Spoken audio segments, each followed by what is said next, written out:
So these 4 people, their believing was right. तो ये 4 लोग जो उस लकवे के मरीज को लेके आए थे, वो मान रहे थे, सही बात को मान रहे थे. Was their believing right? सही बात मान रहे थे? Absolutely right. बिल्कुल ठीक. But believing was not enough. लेकिन उसको मानना ही काफी नहीं था. They had to mix faith with it. उनको उसमें विश्वास को मिलाना जरूरी था. Believing is not enough, church. केवल मान लेना ही काफी नहीं है. You have to mix faith with it. हम अपने विश्वास को, and that's what Bible says. Without faith, it is impossible to please God. और ये है जो बाइबल कहती है कि बिना विश्वास के परमेश्वर को खुश करना असंभव है. So when God sees your faith, because He can, जब परमेश्वर आपके विश्वास को देखता है, क्योंकि वो देख सकता है, He is so pleased. वो इतना खुश होता है उसको देख. When Jesus saw their faith, He was so pleased. He said, "Son." They didn't even tell Jesus that heal this person. Jesus just saw their faith and says, "Son, your sins are forgiven you." Not only this guy got healing, but he got salvation. जब यीशु ने उन लोगों के विश्वास को देखा, वो इतना खुश हो गया. उसने ये नहीं कहा कि बेटा तू ठीक हो जा. केवल इतना ही नहीं, लेकिन उसने उसको चंगा ही नहीं किया, उद्धार भी, उसके पापों को भी क्षमा कर दिया. उसने कहा, if you are born again and if you don't want to come to church, if there is no faith seen in your life, I'm sorry, you're deceiving yourself. You have no faith. अगर आप नया जन्म पा चुके हैं लेकिन आप कलीसिया नहीं आना चाहते, आप विश्वास को दिखाना नहीं चाहते क्योंकि आपके जीवन में विश्वास दिखाई नहीं देता, तो माफ कीजिए. Whoa, some people don't like it, but it's reality. लेकिन ये सच है. You know, Jesus didn't say to these disciples, He said, "You know what you believe is right, what I believe is right. It's like unity, bro. We are going to have unity in the church. Let not division come." He said, "Oh, you of little faith." He was not concerned about unity. He was telling them the truth. यीशु ने चेलों की मान मर्यादा की परवाह नहीं की कि देखो भाई, तुम भी कुछ मानते हो, मैं भी कुछ मानता हूँ, चलो हम सहमति कर लेते हैं कि दोनों कुछ ना कुछ तो मानते ही हैं. लेकिन उसने कहा, अल्प विश्वासियों. These 4 people didn't say, "Ramesh, bro, you know what? God loves you, bro, and He will heal you in His own sweet time."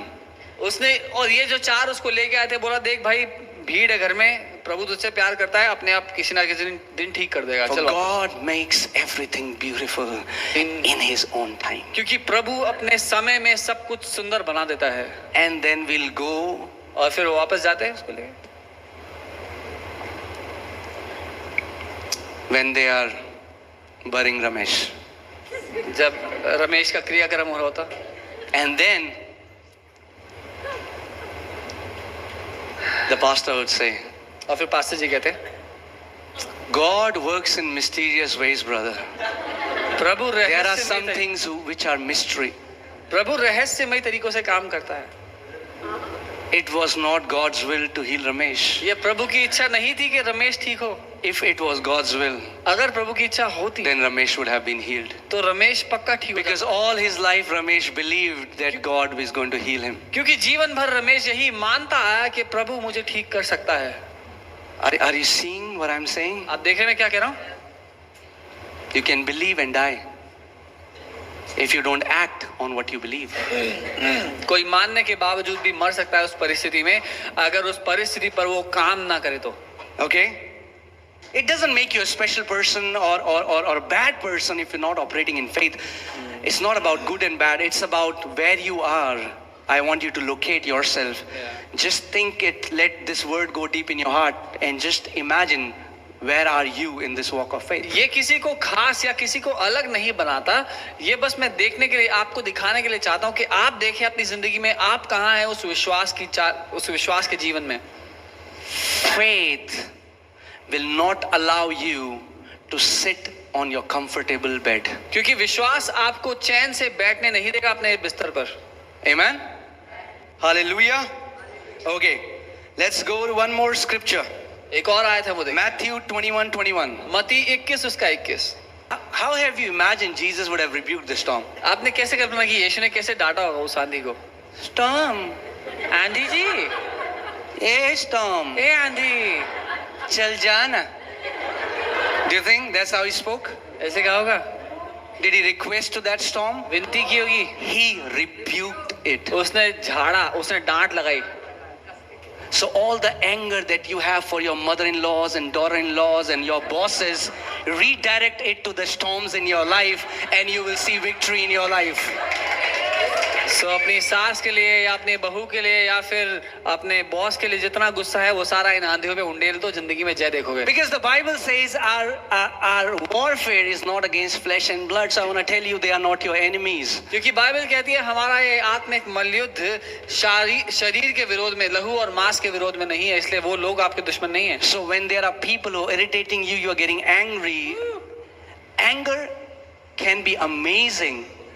And Bible tells us to be angry. तो जब लोग आपको पका रहे हो, आपको परेशान कर रहे हो, तो वो जो गुस्सा है वो अच्छा हो सकता है अगर आप इस्तेमाल करना जाने तो. Yeah, you know what? Jesus got angry whenever he saw unbelief in people. आपको पता है यीशु को बहुत गुस्सा है जब कभी उसने लोगों में अविश्वास देखा. Unless you get angry at that sickness that is bothering you for years, you will never get up and rebuke the storm. जब तक आपको गुस्सा नहीं आएगा उस बीमारी पे जो सालों से आपको परेशान कर रही है, आप उठ के खड़े नहीं होंगे, उसको डांटेंगे नहीं. Or let me say it this way, as long as you tolerate that thing in your life, it will remain. या मैं ये कहूँ, जब तक आप उसको अपनी जिंदगी में रहने की अनुमति देंगे, वो बात आपकी जिंदगी में बनी रहेगी. Unless you get fed up with it and say, no more will I give this thing an inch of my life. जब तक आप उकता ना जाएं और ये उठकर ना कहें कि अब से मैं इस बात को अपनी जिंदगी में होने की अनुमति नहीं देता. I am telling you, every mountain that is standing before you, very soon you are going to stand above those mountains in the name of Jesus. क्योंकि मैं आपसे कह रहा हूं, हर वो पहाड़ जो आपके जीवन के विरोध में खड़ा है, आप उसके ऊपर कब्जा कर लेंगे, उसके ऊपर खड़े हो जाएंगे. Amen. There is no mountain that the church of Lord Jesus Christ cannot crush. ऐसा कोई पहाड़ नहीं जिसको मसीह की कलीसिया अपने पांव तले कुचल नहीं सकती. And he has given you all the authority of heaven and earth. और उसने सारा अधिकार स्वर्ग और पृथ्वी का आपको दे दिया है. Imagine, okay, let me give you another example. मैं एक और उदाहरण देता हूं. Suppose you are made the new police inspector of Narayana. मान लीजिए नारायणा के पुलिस इंस्पेक्टर बना दिए गए हैं आप. Okay, so they gave you all the authority. You have a uniform, तो वो सारा you अधिकार have a आपको gun, देते हैं. and you are just flaunting that gun, posting it on Instagram, Facebook. See how awesome! Like some people flaunt their Bibles. How awesome is my gun? Can you see my gun? और वो सारा अधिकार आपको देते हैं नारायणा के police होने के नाते, और आपको वर्दी मिलती है, आपको गन मिलती है. And now some thieves come, और अब कुछ चोर आते हैं and you don't do anything, और आप कुछ नहीं करते उससे, and they steal. और वो आके चोरी They are करते हैं. robbing the bank, and you are there. वो बैंक में चोरी कर रहे हैं और आप बाहर. Do you have the authority? क्या आपके पास अधिकार है? Do you have the authority? अधिकार है. But they rob the bank and go. पर चोर आते हैं, बैंक में चोरी करते हैं, चले जाते हैं. And then you go to your senior police officer और फिर आप अपने अफसर के पास जाते हैं. and you say, why did you allow those robbers to come and rob the bank? और आप कहते हैं क्यों आपने अनुमति दी उनको आके बैंक में चोरी करने की? He will say, oh, you of little faith, why did you allow those robbers to rob the bank? तो वो कहेगा अबे अल्प विश्वासी, तूने क्यों नहीं रोका उनको, वहां था तो. Have you heard people say, God allows some things, brother, in your life? कभी सुना है कहते हुए लोग कहते हैं कि प्रभु कुछ बातों की अनुमति देता है आपकी जिंदगी में होने के लिए.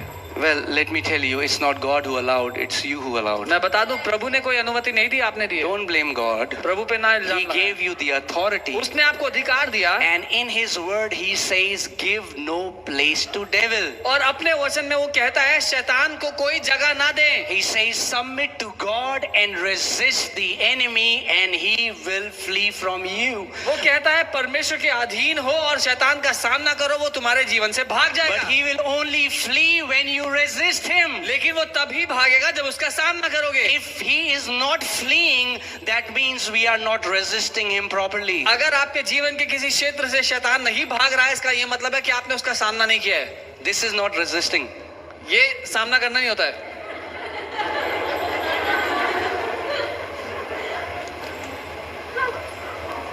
Okay, you know what resisting is? आपको पता है सामना करना जो शब्द है उसका क्या मतलब है? Okay, Sam, don't mind. I'm going to push you a little hard, okay? So, for example, this is my territory. मान लीजिए ये मेरा क्षेत्र है, This is my house. ये मेरा घर है. And Sam, okay, but you have to interpret. Raman, you come here. Hallelujah. So, this is my house. ये मेरा घर है Now, this guy wants to come और ये आदमी मेरे घर में आना चाहता illegally है, अनैतिक रीति से, and become the owner of the house. और मेरे घर का मालिक बनना चाहता है. Your body is your house. आपका शरीर आपका है, आपका घर है, And sicknesses barge in illegally and they try to take hold of your body. और बीमारियां अनैतिक रीति से आपके शरीर पे कब्जा करना चाहती हैं. So, for example, he comes to my house and he says, now this is my house. तो उदाहरण के लिए रमन मेरे घर आया और कहता कि ये अब मेरा घर है. मैं उनसे, भैया प्लीज चले जाओ ना भैया. भैया आपको पता है भैया मैं कब से यहाँ पे रह रहा हूँ भैया. प्लीज भैया, प्लीज भैया, भैया जाओ ना भैया, प्लीज भैया. That won't do it. इससे नहीं होगा. But you know what you do? पता है क्या करना है? You come in a position of fierce warfare. लेकिन आप युद्ध में सामना करने की प्रक्रिया में आते हैं. You gird up your loins, अपनी कमर कस लेते हैं, tighten your belt, अपनी बेल्ट कस लेते हैं. come in the position where you are ready to push this person out of your place. और उस स्थान में आते हैं जहां अपनी जिंदगी से हर एक बात को जो आपके विरोध में आती है उसको And खदेड़ने then के you लिए say, आप get तैयार out, हैं. get out, get out, get out.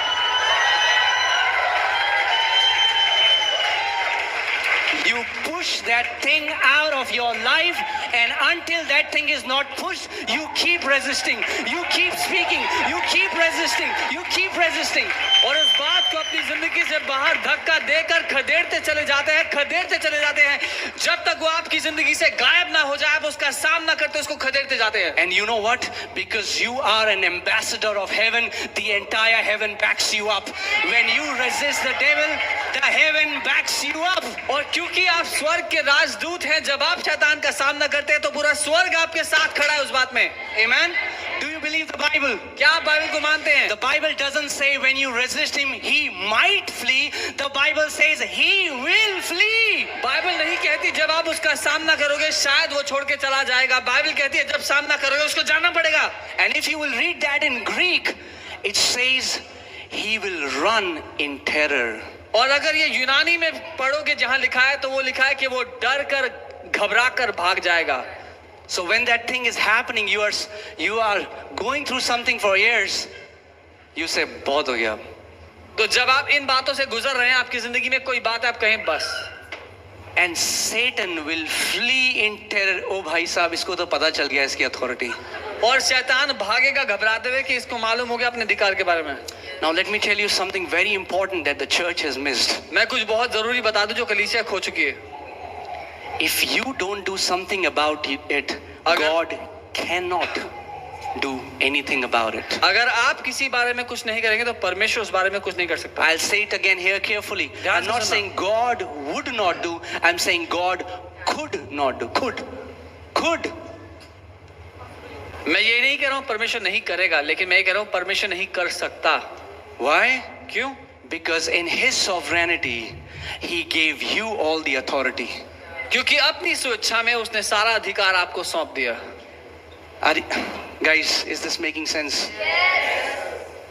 If you don't do something about it, and you die in something and you go to heaven and you ask Jesus, why didn't you do anything about it? Jesus would say, why didn't you do anything about it when I gave you all the authority to trample on snakes and scorpions and over all the power of the enemy? Why didn't you do?